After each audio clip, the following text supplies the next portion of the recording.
ఎట్లా ఉంది? ఫ్లాప్ అనిపిస్తుందా మీకు? ఇంకో ఇక్కడ నడుస్తుంది, ఇంకా రివ్యూస్ నడుస్తూనే ఉన్నాయి. చూడండి ఇండియన్ బాక్స్ ఆఫీస్ హిస్టరీలోనే నిలిచిపోయే ఒక గొప్ప గ్యాంగ్స్టర్ మూవీ భయ్యా. మనోడు దెంగి తాగేసి వచ్చి రివ్యూ ఇస్తున్నాడు. గ్యాంగ్స్టర్లన్నీ ఒక ఎత్తు అయితే ఈ గ్యాంగ్స్టర్ సింహాసనం ఎత్తపోతుంది భయ్యా. మామూలు సింహాసనం కాదు. ఇంట్లో సీన్ అయితే ఒక మెయిన్ హైలైట్ భయ్యా. ఇంట్లో సీన్ సినిమాలో అయితే ఇంటర్వెల్ ముందుకే తర్వాత వచ్చే హైప్ ఎలివేషన్ ఫైట్ ఒకటే.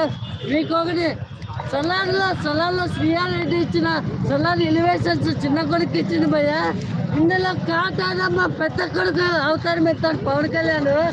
నరకడం మొదలు పెడితే మామూలుగా నరకలేదు భయ్యా. ఎవరైనా థియేటర్ సినిమాలో నరికితే అందరూ సస్తారు భయ్యా. కానీ ఈ సినిమాలు నరికితే చంపే వాళ్ళతో పాటు చూసేవాళ్ళు కూడా పోయారు భయ్యా. ఆ విధమైన నరకడం మొదలు పెట్టారు. గూస్ బంక్స్ ఫైవ్ స్టార్ ఇచ్చిపోయారు భయ్యా. శ్రీయారెడ్డి ఒకవైపు గర్ల్స్తో ఫైవ్ స్టార్ చూపిస్తే,